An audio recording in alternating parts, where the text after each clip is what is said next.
જામનગરના ધ્રોલમાં જ્વેલર્સની દુકાનમાં ચોરી, દુકાનની પાછળ દિવાલ તોડી ચોરીને અંજામ આપ્યો। ધ્રોલ નગરપાલિકા સામે આવેલા તુલજા ભવાની જ્વેલર્સમાંથી સોના ચાંદીના દાગીના સહિત ₹17,58,000ના મુદ્દામાલની ચોરી થઈ છે।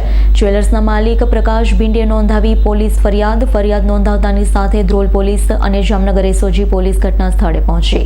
જામનગર જિલ્લાના ધ્રોલ ખાતે જામનગર રોડ પર આવેલા શ્રી તુલજા ભવાની જ્વેલર્સમાં દુકાનની દિવાલની પાછળ બાકોર ઉપાડી દુકાનમાં સોના તથા ચાંદીના દાગીનાઓની ઉઠાંતરી કરી નાસી ગયેલ છે। આ બનાવ અંગે જ્વેલર્સના માલિક હડિયાણા તાલુકો જોડિયા ખાતેથી ધ્રોલ અપડાઉન કરી વેપાર કરે છે। તેઓએ શોરૂમમાં સીસીટીવી અને વાઈફાઈના કનેક્શનનો તેમના મોબાઈલમાં રાખેલા હોય તેઓએ ગત રાત્રે 11 વાગ્યાની આસપાસ મોબાઈલ ચેક કરતા તેમની દુકાનમાં ચોરી થયેલ હોવાની જાણકારી મળી। દુકાન માલિક ભીંડી પ્રકાશભાઈ હિંમતલાલે તાત્કાલિક 100 નંબર ઉપર પોલીસને જાણ કરી તેને હડિયાણાથી ધ્રોલ આવેલા। દરમિયાન પોલીસના અધિકારીઓ પણ આવી પહોંચ્યા, જાત નિરીક્ષણ કર્યું અને તપાસનો ધમધમાટ શરૂ કર્યો છે।